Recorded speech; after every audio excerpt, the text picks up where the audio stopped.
In early times, evil spirits were thought to possess people and make them act in strange and frightening ways. By the 1800s, the study of this hysteria led some doctors to believe one person could have separately functioning personalities. In this rare research film from the 1920s, a woman has different personalities who believe they are separate people. One is a male who is not comfortable in women's clothes. Another is a small child. The affliction has been known by different names but recognized for centuries. Today it is called multiple personality disorder. A college student has many personalities, and one of them wants to kill her. A 40-year-old policeman has living within him a tortured child. But Dad, could you tell me? A wife and mother becomes a 5-year-old who is just learning to write her name. Why have they become tormented and broken into different personalities? What is the childhood pain that lies buried in the unknown depths of their minds? How can they search for the deadly memories that hold the secrets of their past and the promise of their healing?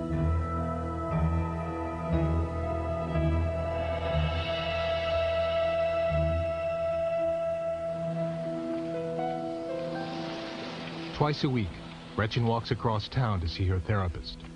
She can't afford a car because what little money she has goes for therapy. Gretchen is divorced and has 2 children who she hardly ever sees. It just hit me that I'm 34 and that I should be, you know, with my kids, mothering my kids, and I should already have a career and I should already be somewhere doing something. For most of her adult life, Gretchen has had severe psychiatric problems. She's needed treatment for years, but doctors never agreed about why. Okay, good time to come out. I didn't know and I was waiting. No, this is a good time. This is a good time. We were talking about anger. I know I don't like... 2 years ago, Gretchen was diagnosed with multiple personality disorder. She struggles to function every day and is desperately trying to understand what is wrong. Gretchen's problems began when she was a child. I always felt different. I didn't feel like I was like everyone else or anyone else. And I thought I was crazy, and I would hear that in my head too. We are so good at hiding ourselves and appearing normal. I don't want people to think I'm crazy. I don't want to appear abnormal in any way. I want to fit in. All of these categories would be considered subordinate. Gretchen has returned to school to finish her degree. She is an honor student at a small college in upstate New York. Okay. Anything else? I want to clarify. I thought the subordinate was a higher, more general, and superordinate. Okay. I've got it backwards? You got it backwards. Right. Superordinate. Gretchen is also studying art and has classes in painting and sculpture. It's difficult for me in school a lot. Something occurs in the class, and we're instantly overwhelmed. I need to find a safe place. I need to run out of the room and find a safe place to be. When Gretchen is in distress, she switches to a personality that is emotionally stronger. You know, if Gretchen's having a hard day, I come out and I go to class. I take exams. I study. And a lot of that's easier for me to do than it is for her. I just seem to pick up concepts faster. She gets so nervous and stuff. An aggressive personality emerges when Gretchen must be assertive and handle stressful situations. The personality, who goes by the name of myself, is often hostile and critical of Gretchen. She gets so overwhelmed that she can't think clearly. She becomes frightened. She becomes depressed and non-functional. She just doesn't function. She will just sit and do nothing. When others come out, I don't always know what's happening. What happens to me is I get pulled in I feel like I'm just shutting down. I'm very far away. I can't, and I have no conscious awareness of what's going on out here. Keep very still. When Gretchen switches to another personality, she is often unconscious while the other personality is in control. Sometimes she loses hours, sometimes a whole day. Gretchen communicates with her other personalities by writing back and forth in a journal. Am I writing myself? Each personality has a different handwriting. I requested when we started this that please, when someone is out, will they please write the date, the day, and the time, and where they were, who they might have seen. If they would please give me an idea of where the body's been. Because it was hard for me not to know where this body's been, to come out and find myself in a place or realize that half a day's gone. Did we go to class? Did we meet who we were supposed to meet? Gretchen is troubled by disturbing images and having feelings of uncontrollable panic. As Gretchen studied one night in the library, someone nearby began to clean with a vacuum. The sound caused her to panic, and she started to run. We tried to help.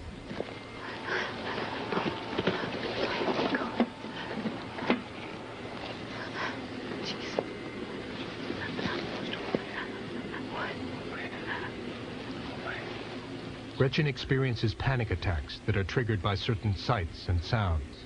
The attacks can happen any place, at any time. What are we gonna do? What do you need to do?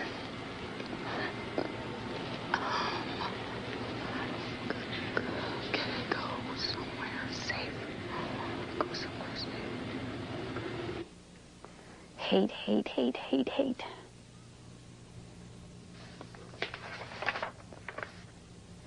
Gretchen is mutilated by a personality that feels she should be hurt and punished. The mutilation takes the form of cutting and happens outside of Gretchen's knowledge or control. She cut pretty seriously and left it in the book for me. I mean, when I came out, I was a mess. I was covered, and the book was covered with blood.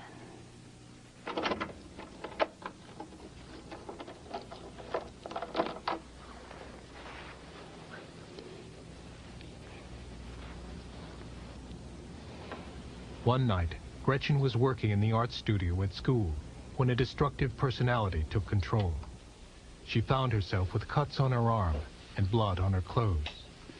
Gretchen returned to school to see what had happened.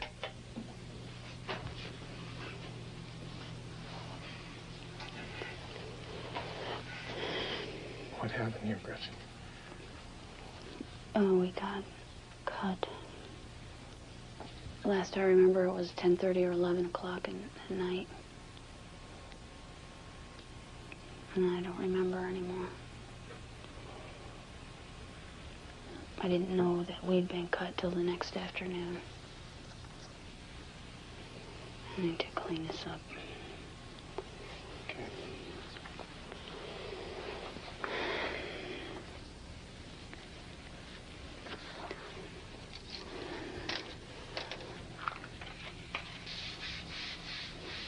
The mutilation has been happening for years. Hundreds of cuts have been inflicted on Gretchen's arm and on other parts of her body. But this cutting is more serious than most. Her life is becoming unmanageable and dangerous.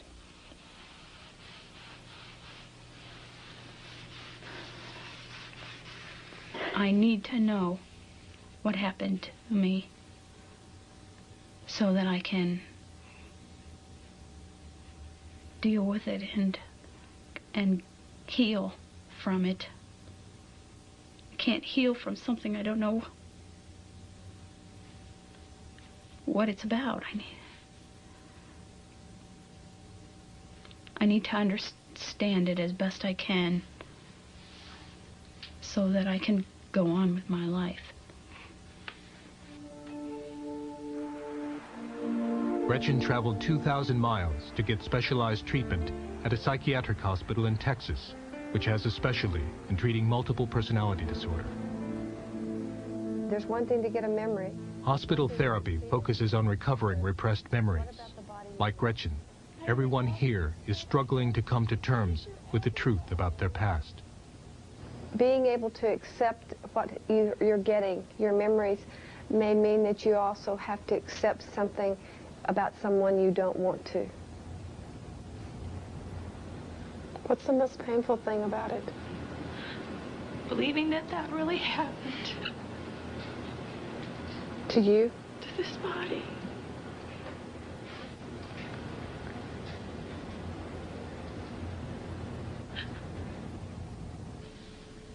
I know I could hear the screaming in my head to run.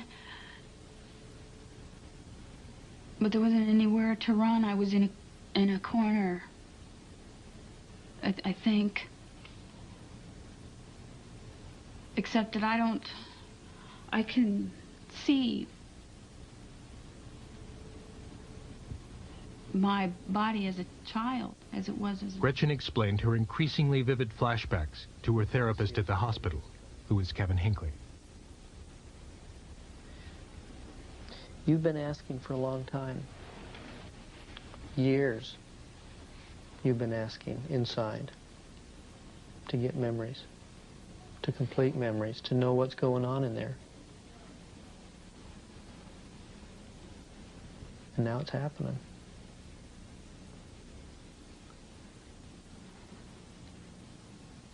It feels real close.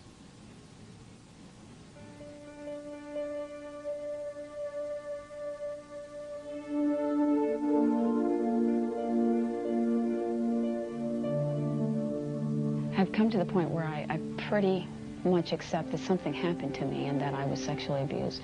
When I try to think that of who it might be, and I seem to I'm getting closer and closer to feeling like I may know who that might be, or it may probably be. That doesn't fit with what I know that I experienced, and that I saw, and that I hear, and that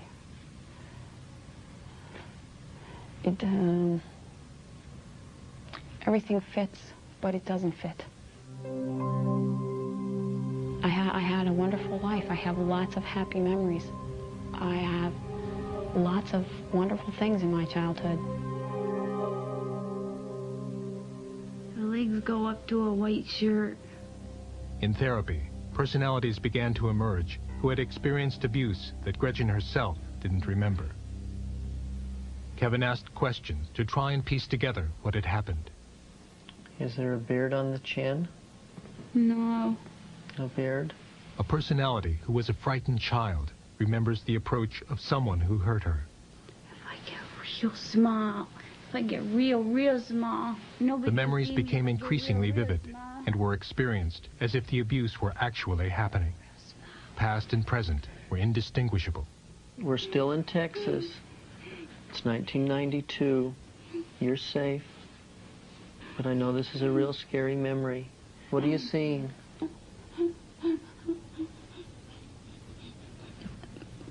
Big hands, big Big hands. hands? What's happening with the big hands?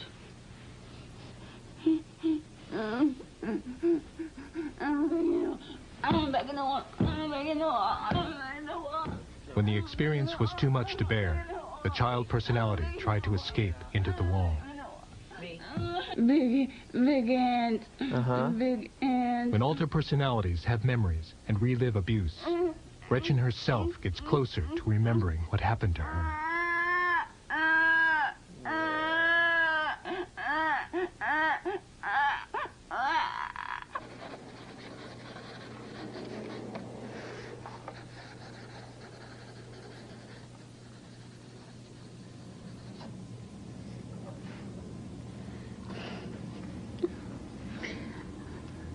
Who's here? It's myself. The best thing about journal writing is we just come popping out. That's my writing. That's my writing. See, I go on for pages. That's Gretchen's writing. You used to hurt Gretchen? I would do anything to destroy anything she did and to hurt her in any way I could. And I used to be one of those inside that belittled her and called her names and swore at her and hurt her. I cut the shit out of her. And I'm very good at it. I'm the one who severed the artery in the 4 tendons. Why did you do that? I wanted to kill her. I hated her. What did she do? I stopped growing at 14 because that's when she began becoming interested in boys and dating and all of that. And I hated it. I didn't want any part of it. So I quit. I wasn't going to be any more than 14. Because nobody was ever going to touch me. And whenever that would happen with Gretchen, it would hurt me and I would hate it. I would hate her, and I would hate her for letting that happen. So I cut her. We have to be able to build Gretchen's self, her sense of her own control, her ability to resist the urges to switch, the urges to cut, the urges to have to mutilate. Gretchen's case was discussed in a hospital staff meeting where therapists and psychiatrists consult and make therapeutic decisions. I think she's experiencing a lot of anxiety because her body, she says, why is my head hitting the wall? Why is somebody cutting my arm? Is she aware of why all of this is happening to her physically? She's slowly coming to grips with that. One of the things that I've tried to have her understand is that internally she has a tremendous pressure that's going on. That there's a tremendous conflict between those inside that have carried the memories for so long who want other people to know what happened to them. They no longer want to carry these memories. There's a tremendous pressure for them to tell their stories about what occurred. Gretchen's memories were still blocked, and the impasse was beginning to affect the progress of her therapy. Other personalities needed to be reached so their memories could bring her closer to a cure. Gretchen was given a drug called sodium amytal, which acts like a truth serum. The drug helps break through resistance to remembering the past. Okay, how about that? What's the She was restrained because some personalities could be violent. The incident we were talking about yesterday, with Gretchen as a child in the corner and the legs coming in. What do you know about that? Yes, they're still there. Okay. Stay with the bathroom for a moment. Then what happened? They, Need everybody to stay in the bathroom this time. Let's finish this. They moved in the bathroom over to us. And then what? Then there was a penis in her mouth. Yeah. Yuck! Whose penis was it? I don't know. Okay.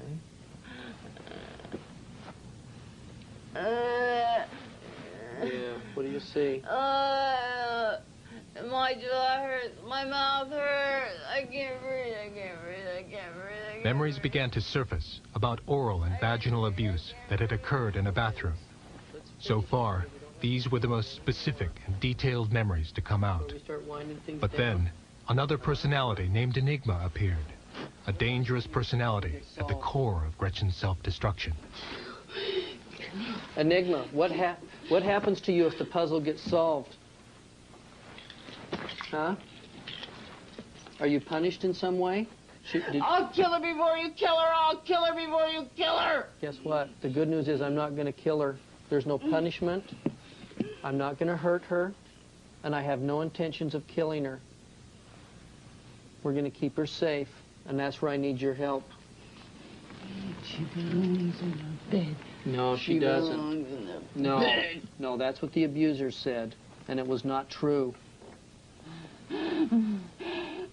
Enigma's job is to kill the body should these memories come out. And you hear halfway through the interview her saying, I'll kill her before you do. Makes me wonder if there was some kind of threat that says if you ever talk, we'll kill you. And this is kind of what I look like. That's about how old I am, that picture. She looks pretty happy. And on Gretchen was exhausted after therapy, so an untroubled child personality emerged. It's a picture I cut out. How old are you? I'm 8. We haven't had a very good couple of days. Everything's been, everyone's been up in arms. Yeah, what's been going on? Well, I don't know all of the details, but there's been a lot of people that are upset and hurting inside, and hurting stomachs and hurting throats, and the worst part is hurting hearts. Sometimes our hearts, we have hurting hearts. But I try to just help out. Plus, I get to have some fun myself. If I'm out, I get to do something. I don't always have to work.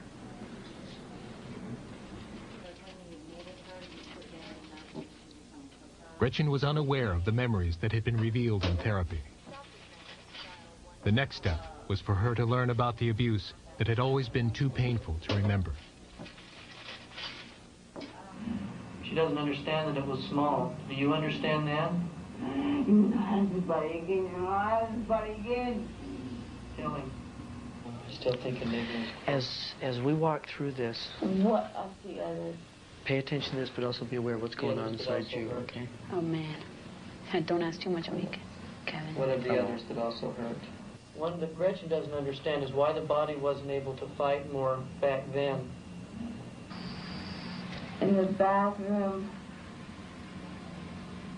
over to us. Kevin asked Gretchen to watch videotape of the therapy so she would know what her other personalities had remembered. The hands. But when Gretchen began to hear details of her abuse, her mind began to block the experience. This is how Gretchen protected herself when she was a child. And then what?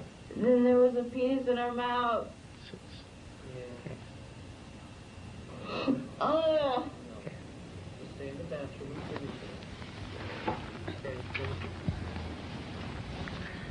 Okay, stay connected here. What are you feeling right now? You're hurting me! I know. Get off my feet!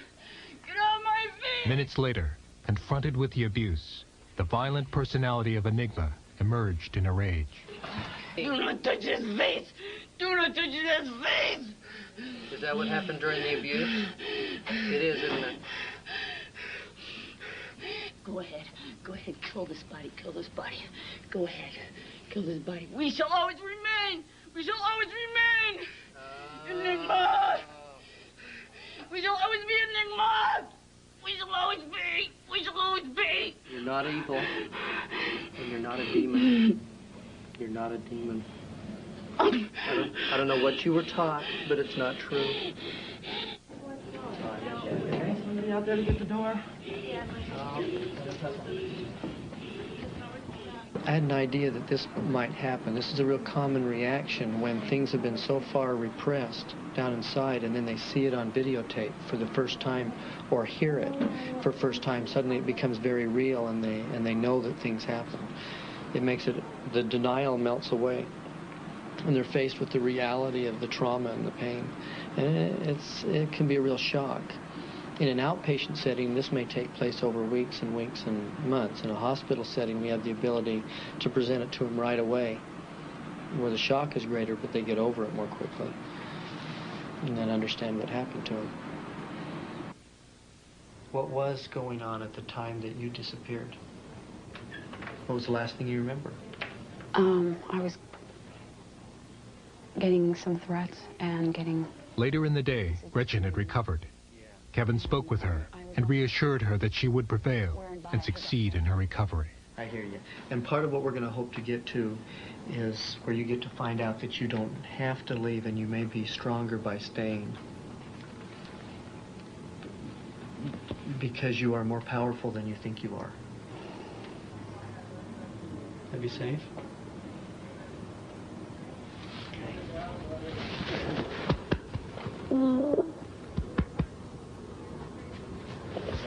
Thank you.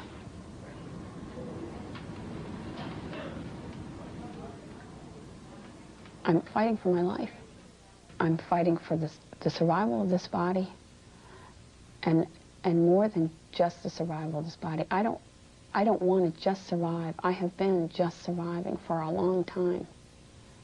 This is no way to live. I would like to begin living and feeling and not just existing.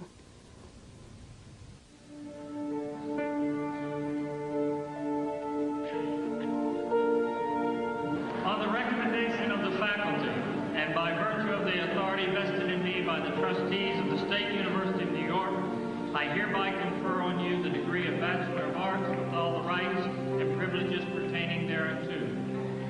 After 4 months of treatment in Texas, Gretchen returned home and finished college, graduating summa cum laude in the top 1% of her class.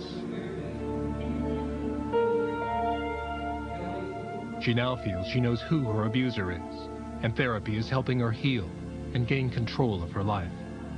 Gretchen plans to continue with her education.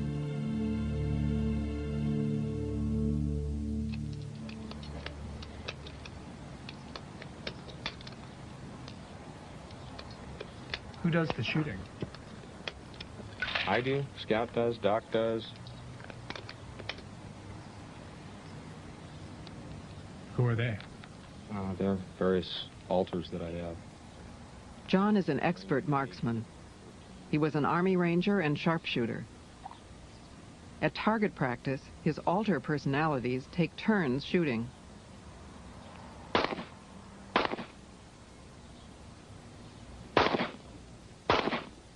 John's personalities have different styles of firing a gun. Scout shoots from one knee. What is your function in the system? My function? Yeah. I act as the observer, the scout. How do you help John? Excuse me? How do you work with John? How do you help John? I give him the information he needs from time to time. The information that he's overlooked or has not noticed. 10-4-0005. John shares his job as a police officer with several personalities who have different abilities. He switches when different police skills are needed and is always aware of what his other personalities are doing. When you're out here driving around at night, who does what? Yeah, it just sort of depends on the situation. Normally, I'm out quite a bit of the time. Oh, come on. What are we doing? Pickup truck over here matches something we've been looking for, possibly on a stolen auto.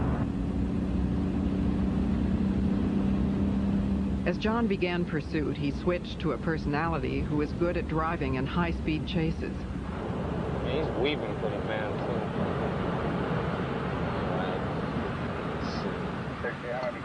Location. 10-4-0013.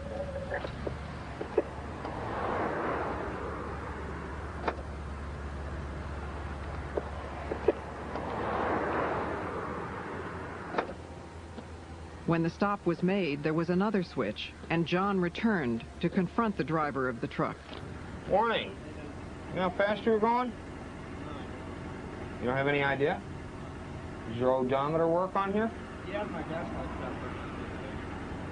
Dashlight's got burnt out. I paced you at over 75 miles an hour. Among his fellow officers, John has a good reputation. Lieutenant Pritchard is his commanding officer. John knows what's going on when he's out there in any given situation. He's able to make decisions on his feet in tough situations and just think really fast. This is while we were in St. Louis at the training academy. It's my rookie dog, and me, the rookie handler. We worked patrol together for 4.5 years. Best partner I ever had, much better than any two-footed partner I ever worked with. John showed us his scrapbook of 13 years as a police officer. He's had many awards and commendations which began early in his career. In 1982, I was awarded the Outstanding Officer of the Year award by the JCs, which is an award that's offered every year. Hi. While he was showing us the scrapbook, John switched to a 10-year-old personality named Johnny. Hi. John had trained his dog to stay out of the living room, but when he switched, the dog entered, sensing that his master was no longer present. Okay, that's John. Who's John? He's an adult, and he's a policeman. The child personality of Johnny recognizes John in the photograph and sees him as a separate person. Awarded as the... Johnny read the article from the scrapbook and, like a 10-year-old, had trouble understanding the words. Enforcement Officer of 1982 by the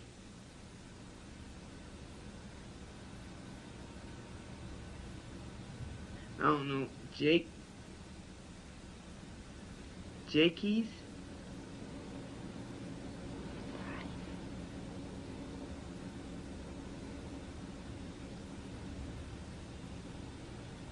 When John switched back, the dog recognized him and left the room as he had been trained.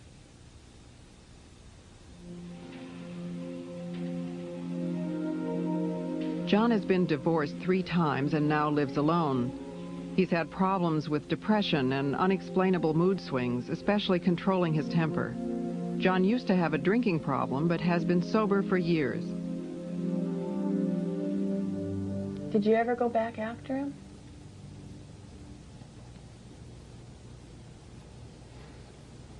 Was that okay or not? I tried. Yeah. John's therapist is Julie Clark, who has been treating him since his diagnosis. Push face first, okay? Several years ago, John began having flashbacks of being abused as a child. He began therapy, and soon after, different personalities began to appear. John was hospitalized with a diagnosis of post-traumatic stress and multiple personality disorder. Since then, personalities with memories of abuse have come forward, like Edward, who remembers being shoved down a staircase. How many years older was he? 10. That's a lot of years.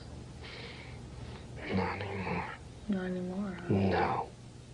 The abuse his alter personalities remember was never known by John himself. He has only vague memories of growing up. My memories of childhood are real limited. It's more like a framework. And I can tell you where I went to school. And maybe a little bit about some of the later grades. Along about 7th and 8th grade, I can fill in some blanks. What John can remember is a stable home and being well provided for. He also remembers the voices that have always existed inside his mind. I've always been aware that there were voices, okay, that I spoke with and that spoke to me. But I thought that was subconscious or thoughts or however you want to put it, I'm not real sure. It seemed natural, seemed normal. The voices John heard were those of his 20 personalities. Many of them are frightened children who appear only in therapy. 5-year-old Hans was tortured with electricity. Mm-hmm. How did he hurt you, Hans? Electricity. Electricity? Yeah. Do you remember how he did that? It's okay to say the words here. With the box. With the box? Uh-huh. Electrical box?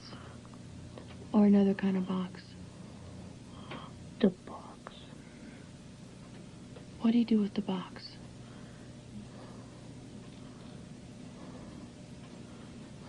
You only have to see it for a few minutes. Let yourself see the pictures.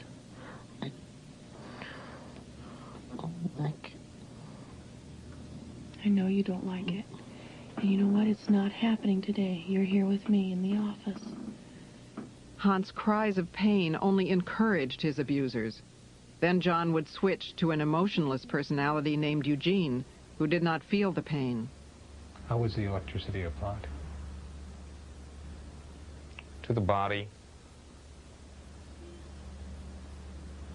How and where? It was applied by a hand-cranked type generator with wires attached to various locations depending upon what was being used at the time. In general, to the hands and feet, at times to the stomach, at times to the genital area. John was also sexually abused by both male and female perpetrators, including a priest. He created a personality whose job it was to have sex. What else did he have you do?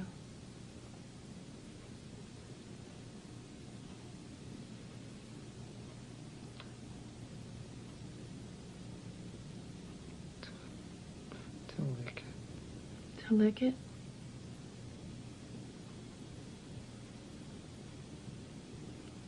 Did you have any feelings when that happened?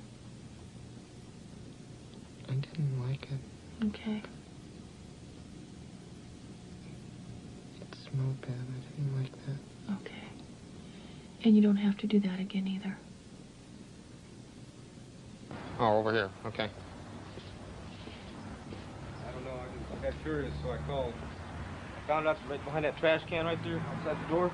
I went to throw something in it, and I seen it. Without thinking, I picked it up. Okay. And then I brought it in here later. In addition to street patrol, John works on different assignments, like this search for a murder weapon. He also investigates many child abuse cases and has been appointed to a county task force setting standards for their investigations. It's very obvious that my perpetrators will never be prosecuted. At this stage in my life, there is no physical evidence that would link back to anyone ever having done anything to me at any given point in time in my childhood. There'd be no way to prove it in court of law. At least I'm making a difference, even as small as it is, in the area that I'm in. But there is a difference made. And maybe there's one perpetrator out there that will go to prison and he'll be known, or she'll be known. And maybe that makes a difference in some child or some woman's life. So that's real important to us.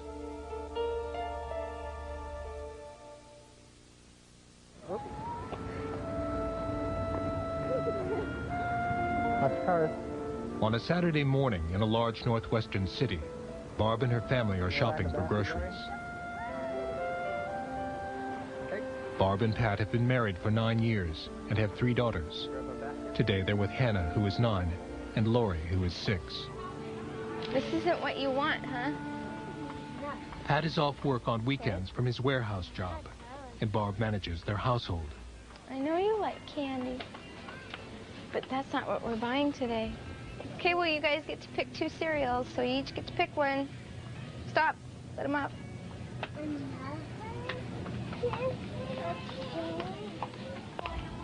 As they come to the breakfast food section, the children's cereal there appeals not only to her daughters, but to a child within Barb, a 5-year-old personality named May. What would you like? I'm gonna get that one, but not if it's not the strawberry one I don't want. You don't want a strawberry one? No, I don't want one if it's not. Oh, it's got to be strawberry, huh? Well, let's find out. Let's see what strawberry. When Barb switches to the personality of May, her eyesight changes. Barb's vision needs to be corrected by strong glasses, but May can barely see through them. Oh, you don't want to wear Barb's glasses? Okay. There you go. Okay. Okay, okay, put them in the box. No, just 2 of them, girls. Mom, for both of these, you pick 2 cereals. No, it was just 2 cereals. I like those ones, Hannah. Barb's daughters are familiar with May, and Pat, who sees her often, treats her like the child she almost literally is. Her language and thoughts are those of a 5-year-old. I was thinking if we might need some cookies. I think we have some cookies. I think we have lots of cookies. We have some chips and stuff, too. Okay. Okay? Yeah. We're ready to go now. Do you want to go get Barb now? Well, everyone might me something else, like something. I think this is good for now, okay? We'll get you something else next time. Okay.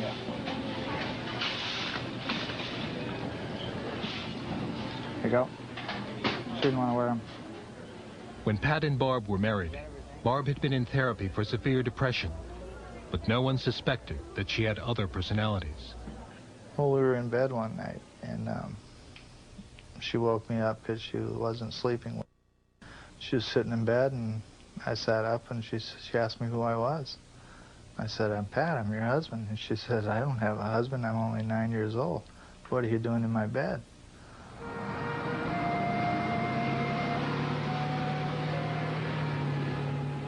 Barb knows almost nothing about her other personalities.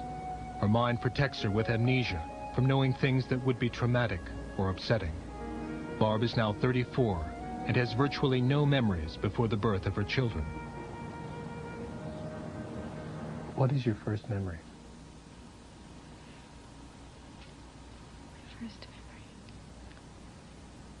memory. Clear memory, something that I really know is a memory.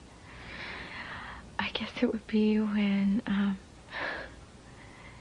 Pat and I were driving in the car.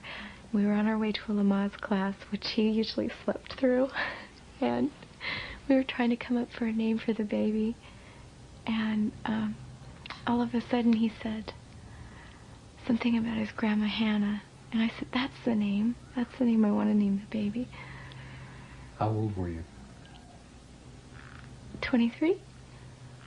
Barb developed multiple personality disorder because she needed to cope with the tremendous disparity between the life that her family expected her to reflect to the outside world and what was actually going on in that household. Barb's therapist is Stephen Feldman, who is an acknowledged expert in the treatment of multiple personality disorder. Her father was a prominent, successful dentist. He was a professor at the university. He had a flourishing private practice. Her mother was a professional, and for all intents and purposes, they were the model family. But Barb's family was profoundly troubled. Notes from a psychiatrist who counseled Barb as a child suggest that her home life was chaotic, and that Barb's mother dealt with the family's problems mainly by denying they existed. Barb developed an ulcer, and when she was 13, had the first of several abortions performed during her teenage years. I think that she was tortured for years and years and years. I think that she was physically abused, sexually abused, psychologically abused.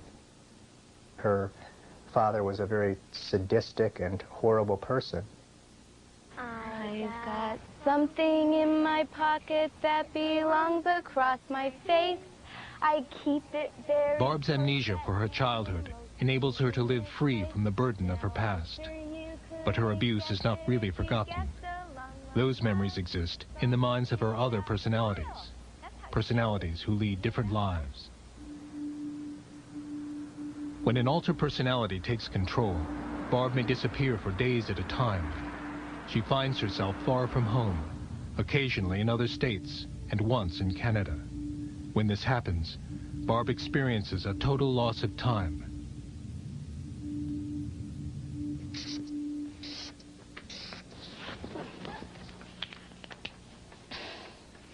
You want some people on it?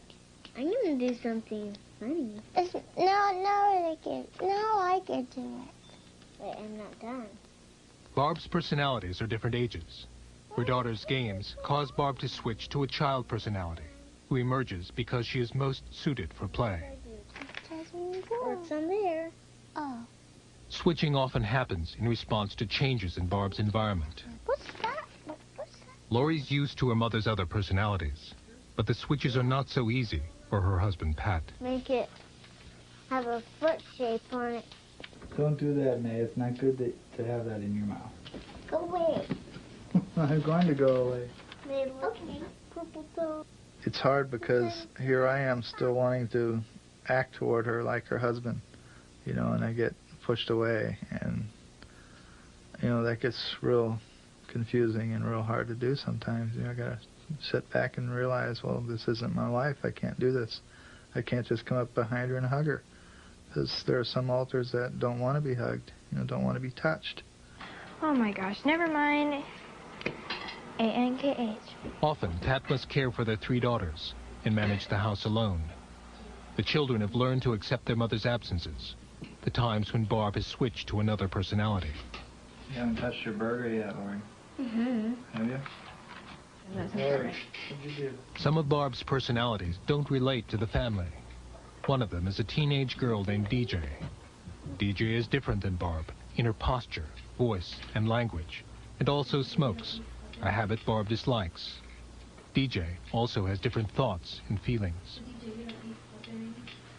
How do you feel about Barb's children, in terms of whether they're your children or not your children? They're not. I mean, I care about them and stuff. But they're not my kids. They're Barb's.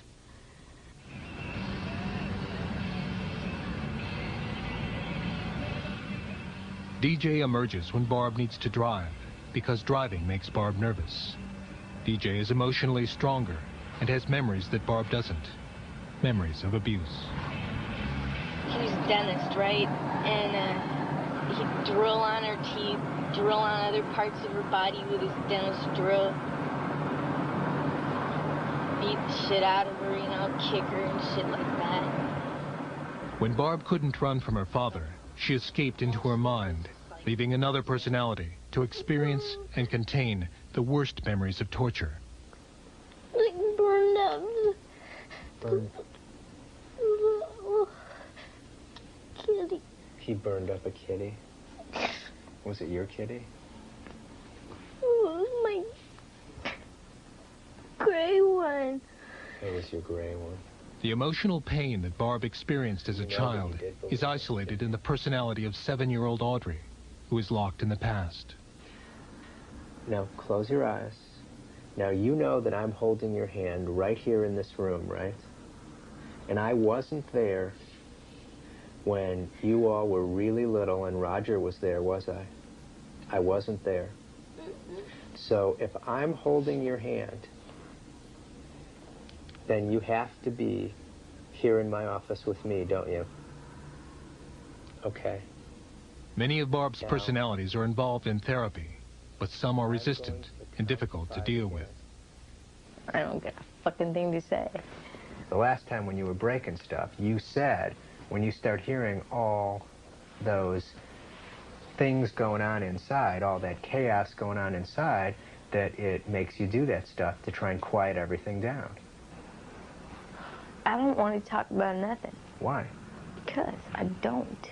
Why? As a small girl, Barb was physically unable to fend off the abuse. And because she knew that boys were stronger, Barb created male personalities who could fight. Devin is a teenage boy. Why don't you just fucking leave me alone?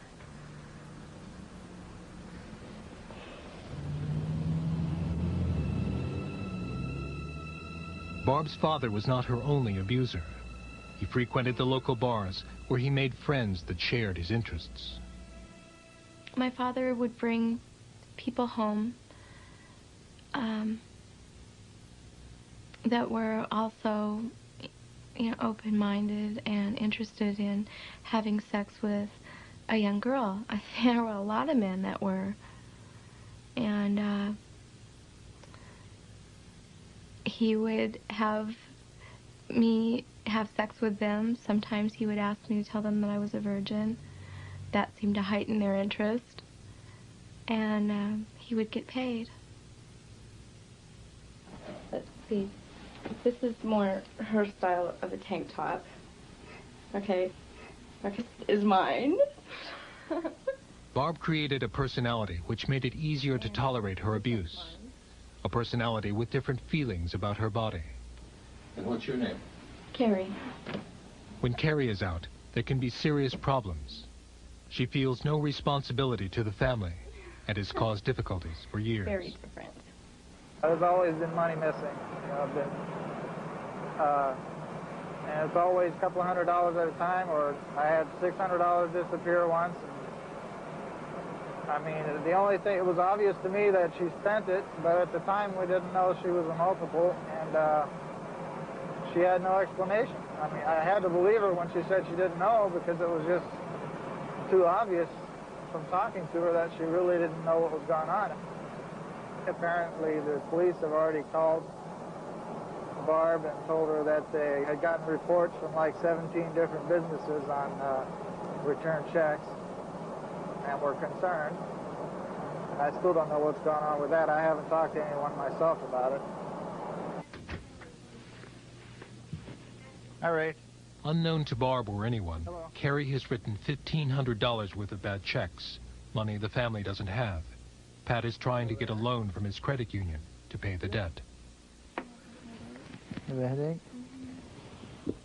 I'm sorry. Been resting a while? We got another thing from our credit place.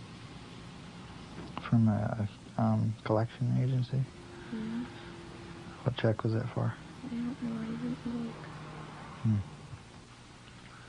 I know you had an appointment today, didn't you? Muffin. Hey, sweetie. How are you? Fine. And there's another little muffin. Hey, cutie. Where's my kisses? Where's my kisses? How was school today? Come on, you. Good. Mel, too? I have 3 girls that love Mel. That evening, we checked back with the family. Pat got the loan and was able to make good on the bad checks. And in another room, Barb had switched to Carrie again, so we were able to talk with her about what had happened. What happened to the money? I spent it. What did you spend the money on? I bought clothes and perfume and jewelry, and I just had a good time, whatever I wanted. Ate wherever I wanted to eat. Yeah. Yeah. Why? How would you feel if you were in my position? I don't know. Tell me one more time what your position is. I'm stuck here. I don't have a life.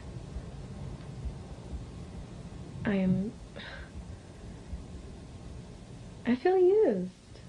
I feel very used. I'm only allowed out when it's not something anyone else wants to handle.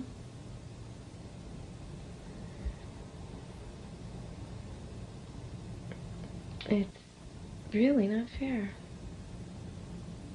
Other personalities' antagonism toward Barb take even more serious forms. What we need to do is to get another x-ray and then put another splint on it, but one that'll help protect these fingers from moving in through here. There's a little bit too much volume. In a fit of anger, Barb's male personality has punched a concrete wall and broken her hand in 4 places. And the violence against her can be even more appalling. Okay. I don't know how it happens. I just find burns on my face, and they'll large blisters, and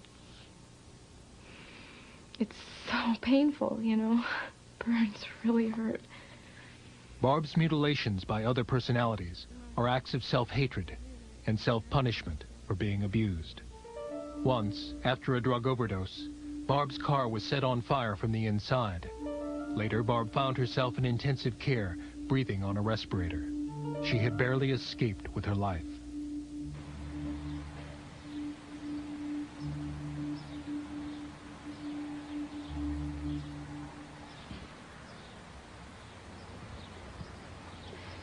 We were with Barb and her family when a dangerous time had come again.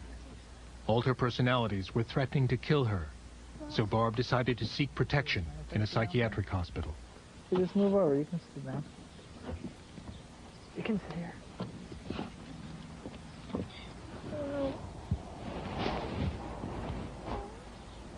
I think if I didn't have children, it wouldn't be so bad.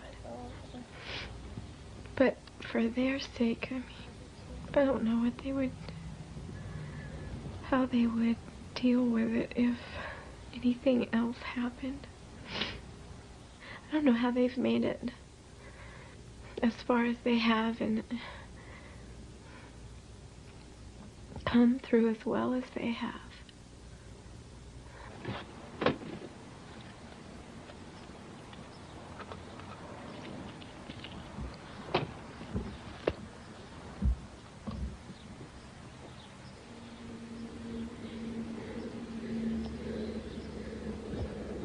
Barb's father is dead, but he has left a legacy of never-ending pain. His abuse has affected all their lives. Made me real angry at him and at her mom. But like I say, that's past. He's gone. You know, we got to let all that go and just work with what's left. He destroyed her. We got to put her back together. It's terrible. Terrible thing he did. I just wish he was here to, you know, to pay up.